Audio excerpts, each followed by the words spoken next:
तो कहानी शुरू होती है और हम लारिसा को देखते हैं। लारिसा रोज हवाई जहाज में सफर करती थी, पर कभी सीट बेल्ट नहीं लगाती थी। पर उसकी यही आदत एक तरह से उसकी जान बचा गई। जब लारिसा अपने बॉयफ्रेंड व्लोदिया के कंधे पर सिर रखकर गहरी नींद में थी, तभी अचानक एक लड़ाकू जहाज तेजी से गुजरा और तुरंत बाद एक मुसाफिर प्लेन से जा टकराया। प्लेन फटकर उसमें एक बड़ा छेद बन गया। इतनी ऊंचाई पर हवा का जबरदस्त बहाव उठा और उसने एयर होस्टेस और कई मुसाफिरों को एक झटके में बाहर खींच लिया। सीट बेल्ट न लगाने की वजह से लारिसा हवा में उछलती हुई प्लेन के अंदर यहां वहां टकराने लगी। जब हवा उसे केबिन से बाहर खींचने ही वाली थी, व्लोदिया ने वक्त पर उसे पकड़ लिया, लेकिन वह उस तेज बहाव को रोक नहीं सका और उसका हाथ छूट गया। शुक्र है लारिसा ने तुरंत पास की सीट पकड़ ली और बाहर गिरने से बच गई। पर व्लोदिया की किस्मत इतनी मजबूत नहीं थी। हवा के जोर ने प्लेन को तुरंत 2 हिस्सों में चीर दिया और उसे अपने साथ ले गई। इसके बाद लारिसा प्लेन के दूसरे हिस्से के साथ तेजी से नीचे गिरने लगी। इसी वक्त उसे सीट बेल्ट की याद आई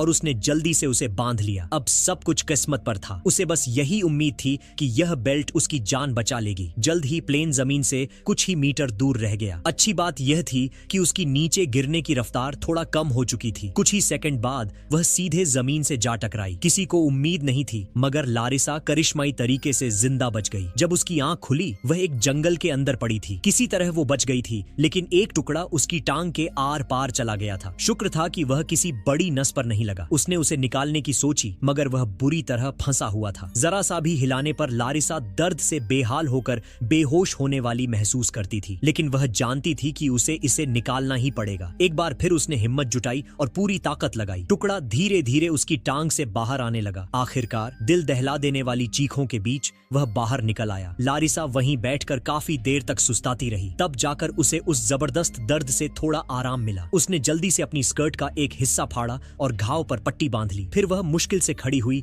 और व्लोदिया का नाम जोर जोर से पुकारने लगी। उसने देखा कि पिछली सीट पर एक और मुसाफिर की लाश पड़ी है। वह खुशी में उसके पास भागी, पर अगले ही पल उस बुरी तरह मरे हुए आदमी को देखकर वह बेहोश होते होते बची। वह बेबस होकर जमीन पर बैठ गई और धीरे धीरे बेहोशी में चली गई। काफी देर बाद एक मच्छर के काटने से उसकी आंख खुली। फिर उसे एक हेलीकॉप्टर की तेज आवाज सुनाई दी। वह सरकार की तरफ से आई बचाव टीम थी। लारिसा ने जल्दी से पास पड़े मरे हुए आदमी के गले का मफलर उतारा और उस आवाज की तरफ तेजी से भागी। घाव के जबरदस्त दर्द की भी परवाह नहीं की। हेलीकॉप्टर देखकर उसने तुरंत अपने हाथ में मफलर हिलाना शुरू किया और जोर जोर से चिल्लाई, पर हेलीकॉप्टर उसके ऊपर से गुजर गया। शुक्र है उसमें बैठे एक पायलट की नजर उस पर पड़ गई, मगर पास बैठे अफसर का मानना था कि 5000 मीटर की ऊंचाई से गिरने के बाद किसी का जिंदा बचना नामुमकिन है। उसने कहा कि वह शायद पास के कैंप का रसोइया होगा, जो हेलीकॉप्टर देखकर हाथ हिला रहा है। लारिसा अपनी आंखों के सामने जीने का इकलौता मौका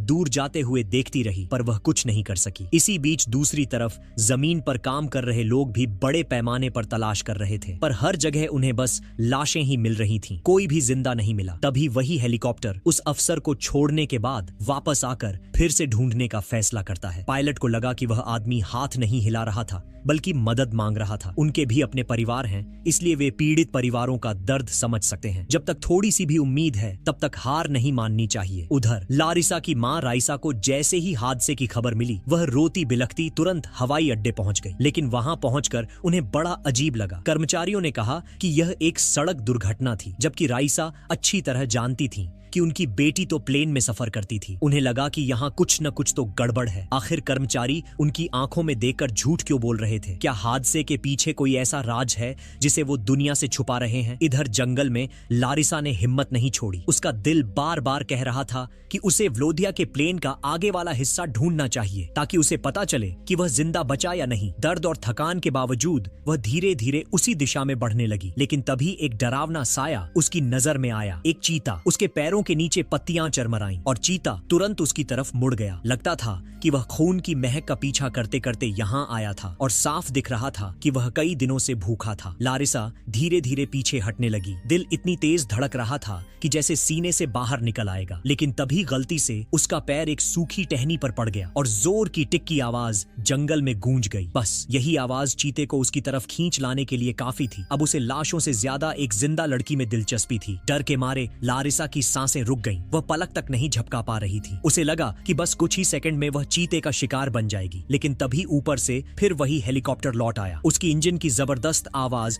जंगल में ऐसी गूंजी कि चीता एक पल में डर कर भाग गया। एक बार फिर लारिसा मौत के मुंह से बच गई, पर उसकी बदकिस्मती यह थी कि हेलीकॉप्टर उसे देखे बिना ही आगे बढ़ गया। वह समझ ही नहीं पा रही थी कि यह किस तरह का खेल चल रहा है। हर बार उम्मीद सामने आती है और हर बार उससे दूर चली जाती है। वह अभी अभी हुए इस डरावने पल से पूरी तरह उबर भी नहीं पाई थी कि उसके घायल पैर में फिर से भयंकर दर्द उठने लगा। लारिसा थक चुकी थी, प्यास से गला सूख गया था और डर से दिमाग सुन्न पड़ा था। उसने अपनी जेब टटोली और सिगरेट का पैकेट निकाला। उसे लगा कि शायद एक कश लेकर वह अपने टूट चुके होश हवास को थोड़ा संभाल ले, लेकिन प्लेन हादसे में पैकेट पूरी तरह भीग चुका था और सिगरेटें खराब हो गई थीं। इतना देखकर वह गुस्से से भर गई। उसे लगा कि आज तो जैसे सिगरेट पीना भी किसी अमीर आदमी जैसा शौक बन गया है। जब वह समझ नहीं पा रही थी कि अब आगे क्या करे, तभी उसकी नजर अचानक अनजाने में अपने हाथ में पकड़ी उस सूखी टहनी पर पड़ी। पहले तो उसे कुछ समझ नहीं आया, लेकिन कुछ सेकंड बाद वह उसी टहनी को घूरने लगी, जैसे दिमाग में कोई पुरानी याद जाग गई हो। लारिसा को याद आया कि प्लेन ईस्ट की तरफ उड़ रहा था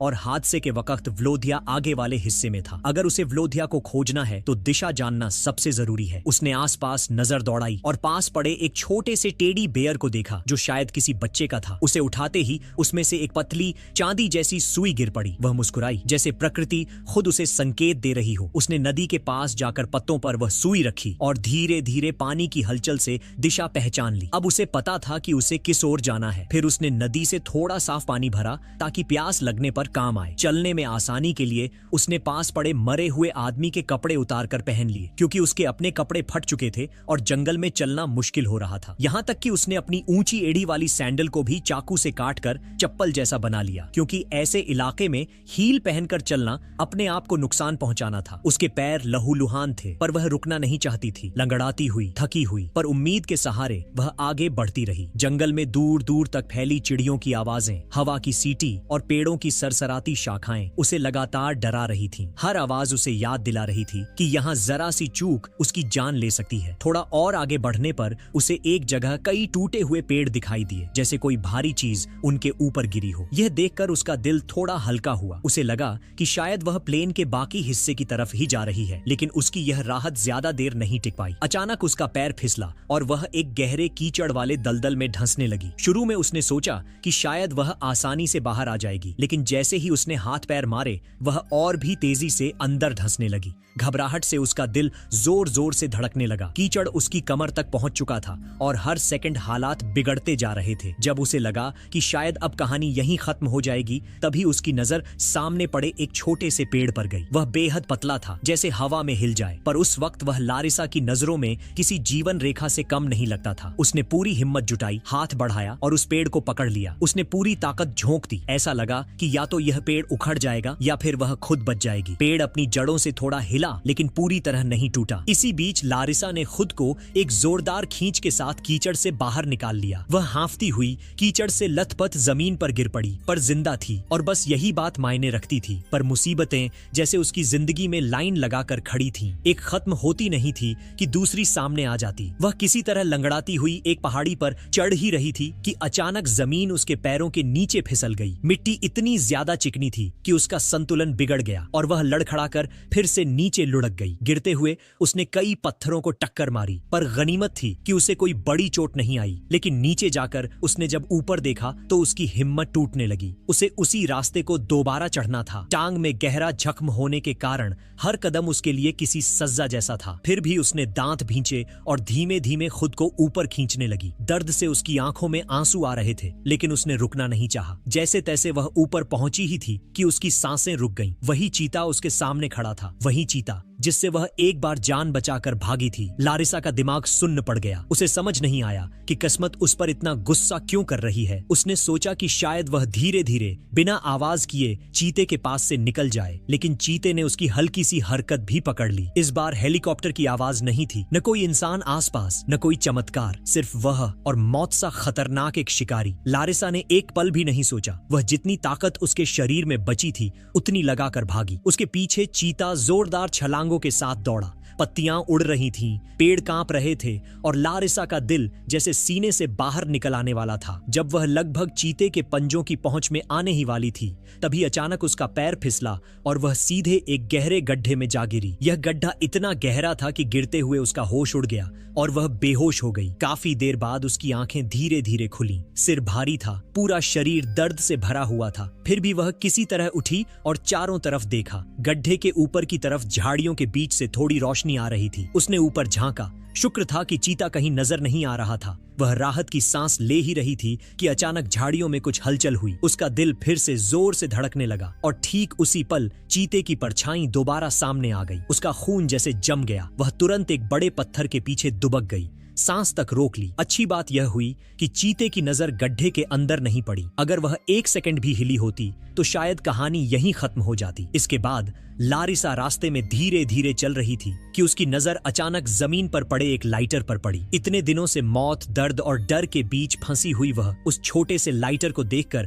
पहली बार मुस्कुरा दी। उसे लगा कि अब कम से कम उसे भूखा नहीं रहना पड़ेगा और सबसे बड़ी बात, वह सिगरेट भी पी सकती थी। ये छोटी सी चीज उस वक्त उसके लिए किसी खजाने से कम नहीं थी। थोड़ी ही दूरी पर उसे एक पुराना खाने का डिब्बा भी मिला जिसमें कुछ बचा खुचा खाना था। उसने धीरे धीरे खाया और महसूस किया कि उसके शरीर में थोड़ी ऊर्जा लौट रही है। उसे लगा जैसे जिंदगी ने उसे थोड़ा और आगे बढ़ने का संकेत दिया हो। इसी दौरान दूसरी तरफ अफसरों की मीटिंग में एक बड़ा सच सामने आ गया। असल वजह यह थी कि जब भी सेना कोई हवाई मिशन करती है तो वह आम हवाई जहाजों को इसकी जानकारी दे देती है ताकि रास्ते में कोई टक्कर या गलतफहमी न हो। लेकिन इस बार यह सूचना नहीं दी गई थी। पायलट अपने तय रास्ते पर उड़ रहा था और उसे अंदाजा भी नहीं था कि सामने एक मुसाफिर प्लेन है। नतीजा, एक भयानक टक्कर। अफसरों को पता था कि अगर यह बात दुनिया को बताई गई तो सेना की भारी बदनामी होगी। लोग सवाल पूछेंगे, जिम्मेदारों पर उंगली उठाएंगे और देश भर में हंगामा मच जाएगा। इसलिए उन्होंने सच को फिलहाल दफन करने का फैसला किया, भले ही दर्जनों लोगों की जान गई हो। इधर लारिसा कई मुश्किलों को पार करने के बाद आखिरकार प्लेन के आगे वाले हिस्से के करीब पहुंची। उसके दिल में इतनी उम्मीद थी कि उसके थके हुए शरीर को भी ताकत मिल रही थी। उसे यकीन था व्लोदिया जरूर जिंदा होगा। उसने खुद से कहा, वह इतना आसान आदमी नहीं है कि बस ऐसे ही चला जाए। हमने हर मुश्किल एक साथ झेली है, ये भी पार कर लेंगे। लेकिन उससे पहले एक और चुनौती उसका इंतजार कर रही थी, एक तेज बहती हुई नदी। अगर उसे प्लेन का आगे का हिस्सा देखना है तो उसे यह नदी पार करनी ही होगी। उसने पानी को ध्यान से देखा। बहाव काफी तेज था, फिर भी उसने हिम्मत की। कुछ कदम आगे बढ़ी और अचानक उसका पैर फिसला और वह तेज धार में बहने लगी। वह कई बार पानी के नीचे गई, फिर ऊपर आई। उसके हाथ पैर काफी घायल हो चुके थे, पर वह हार मानने को तैयार नहीं थी। वह किसी तरह तैरती रही, पत्थरों को पकड़ती रही और पानी के बहाव से लड़ती रही। आखिरकार उसकी किस्मत ने साथ दिया। वह एक बड़े पत्थर से टकराई और उसी का सहारा लेकर किनारे तक पहुंच गई। थकी हारी वह किनारे पर गिर पड़ी, भारी सांसें लेती हुई। लेकिन उसकी आंखों में अब भी वही उम्मीद थी, व्लोदिया को ढूंढने की। प्लेन के आगे वाले हिस्से पर फैला हुआ खून साफ बता रहा था कि हादसा कितना भयानक था। लारिसा जरूरी सामान टटोल रही थी कि अचानक उसकी नजर एक सिग्नल गन यानी आतिशबाजी वाली बंदूक पर पड़ी। उसके चेहरे पर थोड़ी रोशनी लौटी। उसने बिना वक्त गंवाए उसमें गोली भरी और आसमान की ओर दागा दी। लेकिन किस्मत ने फिर मोड़ ले लिया। इस समय बचाव टीम आसपास कहीं थी ही नहीं, इसलिए किसी ने यह इशारा नहीं देखा। जब वह दूसरी गोली चलाने की सोच रही थी तभी उसे याद आया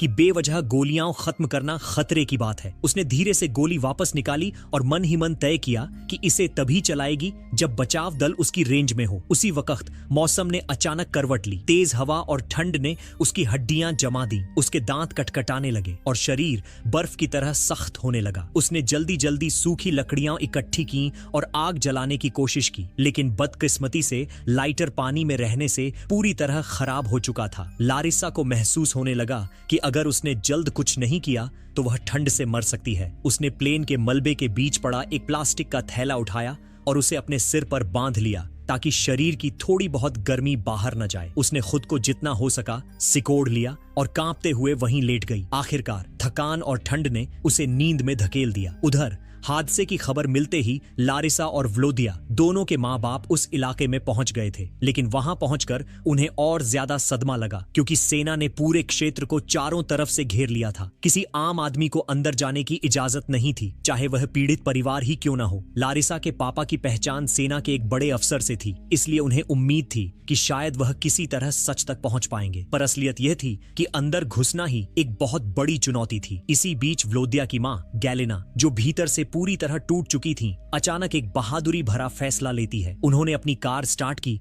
और बिना किसी डर के सीधे चेक पॉइंट के बैरियर पर चढ़ाकर उसे तोड़ते हुए अंदर घुस गईं। सिपाही तुरंत उनके पीछे भागे, लेकिन वे उस औरत की जज्बे और ड्राइविंग को कम आंक रहे थे। वह उनसे पहले आगे बढ़ते हुए सीधा हेडक्वार्टर के गेट तक पहुंच गईं। शुक्र था कि उनके कुछ पुराने ताल्लुक हाई रैंक लोगों से थे, वरना उस दिन उन्हें गिरफ्तार कर लिया जाता। लेकिन वहां मौजूद अफसरों ने उनका दर्द समझा और उन्हें और परेशान न करने का फैसला किया। वह आदमी जो उन्हें रोकने आया था खुद एक पिता था। उसने गैलेना की आंखों में वह डर देखा जो अपने बच्चे को खोने का डर होता है, इसलिए उसने उन्हें भीतर ले जाकर इंचार्ज से मिलवाया। इंचार्ज की मेज के सामने खड़े दोनों परिवार अपने आंसू रोक नहीं पाए। उन्हें यकीन ही नहीं हो रहा था कि इतना बड़ा हादसा सच में हुआ है, पर उनके दिल का एक कोना अब भी उम्मीद से भरा था। जब तक किसी की लाश नहीं दिखती तब तक कहानी खत्म नहीं होती। इंचार्ज ने उन्हें भरोसा दिलाया कि बचाव टीम अपना पूरा जोर लगा रही है और जो भी संभव होगा वह किया जाएगा। जब दोनों परिवार बाहर चले गए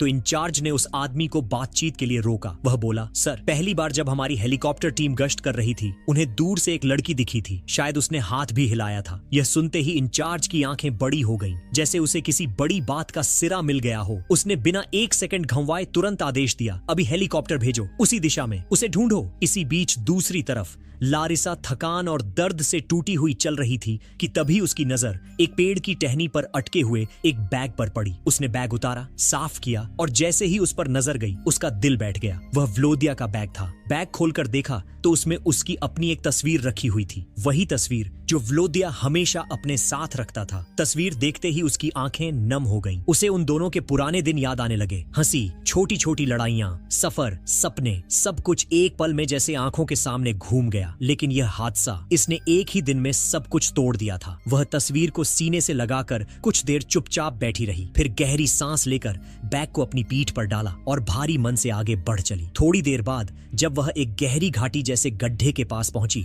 तो अचानक उसकी आंखें चमक उठी। उसे व्लोदिया दिखाई दे रहा था। उस पल उसने दर्द, थकान, डर सब भुला दिया। वह बिना सोचे, बिना अपनी घायल टांग की परवाह किए सीधे उस गहरे गड्ढे में कूद पड़ी। नीचे पहुंचते ही वह लड़खड़ाते कदमों से व्लोदिया की तरफ भागी, उसे गले लगाने के लिए, उसे उठाने के लिए, उसे वापस पाने के लिए। लेकिन तभी ऊपर से गूंजती एक हेलीकॉप्टर की जोरदार आवाज ने उसे जैसे नींद से जगा दिया। वह पलटकर खड़ी हुई। अब उसे लगा कि सब ठीक हो जाएगा, वह और व्लोदिया साथ वापस जाएंगे। लेकिन जब उसने पूरी हकीकत देखी तो उसके पैरों के नीचे से जमीन खिसक गई। वहां कोई जिंदा इंसान नहीं था, सिर्फ व्लोदिया का एक ठंडा बेजान शरीर। लारिसा वहीं बैठ गई और फूट फूट कर रो पड़ी। वह चिल्लाई, उसे हिलाया, बार बार पुकारा, लेकिन जवाब में सिर्फ खामोशी थी। वह इस सच को मानने को तैयार नहीं थी। लगता था जैसे उसकी आधी जान वहीं रुक गई हो। कुछ देर बाद आंसू पोंछकर उसने खुद को संभाला। उसने आसमान की तरफ देखा और सोचा, अगर व्लोदिया स्वर्ग में होगा तो वो भी चाहेगा कि मैं जिंदा रहूं, भागू नहीं, हार न मानूं। उसने आखिरी बार व्लोदिया के माथे को छुआ और भारी दिल से गड्ढे की दीवारों की तरफ बढ़ गई। फिर उसने बदहवासी में ऊपर चढ़ना शुरू किया। बारिश हो रही थी, कीचड़ था और दीवारें इतनी फिसलन भरी थीं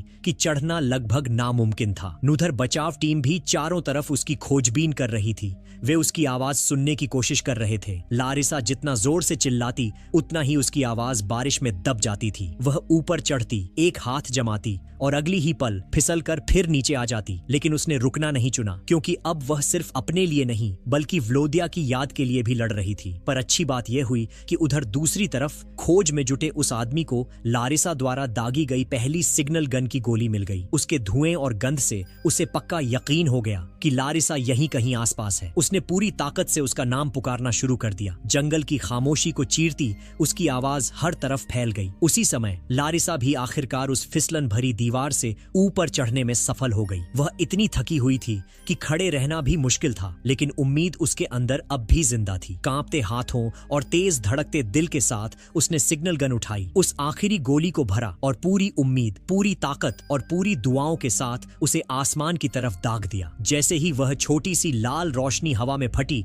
बचाव टीम की नजर सीधा उसी पर जा टिकी और बस 3 दिन तक मौत से लड़ती इस लड़की को आखिरकार बचा लिया गया। शायद आप सोचें कि 5000 मीटर की ऊंचाई पर प्लेन क्रैश होने के बाद किसी का जिंदा बचना नामुमकिन है, लेकिन यह वाकई एक सच्ची घटना है। 24 अगस्त 1981 को पुराने सोवियत संघ का एक मुसाफिर प्लेन एक फौजी लड़ाकू विमान से टकराकर बीच आसमान में फट गया था। दर्जनों लोग मारे गए, पर एकमात्र जिंदा बचने वाली थी यही लड़की लारिसा। लेकिन इस पूरी घटना को सालों तक राज रखा गया। सेना की गलती थी, इसलिए असलियत दुनिया के सामने नहीं आने दी गई। कई साल बाद जाकर सच सामने आया और तब सरकार ने उसे बड़ा मुआवजा भी दिया। वक्त बीता, जिंदगी आगे बढ़ी। लारिसा ने शादी की, उसके बच्चे हुए, पर जब भी कोई पत्रकार उससे इस हादसे के बारे में पूछता है तो उसकी आंखें भर आती हैं, क्योंकि उसे व्लोदिया याद आ जाता है, उसका पहला प्यार, उसका हमसफर जिसका हाथ आखिरी घड़ी में उससे छूट गया था। उसके साथ बिताए छोटे छोटे पल, उनकी हंसी, उनकी योजनाएं, उनकी बहसें, सब कुछ उसकी यादों में आज भी जिंदा है। और हर बार उसके दिल में एक ही बात उठती है, अगर उस दिन उसने भी सीट बेल्ट बांध ली होती तो शायद कहानी कुछ और होती। और दोस्तों, यह थी लारिसा की कहानी, एक ऐसी लड़की की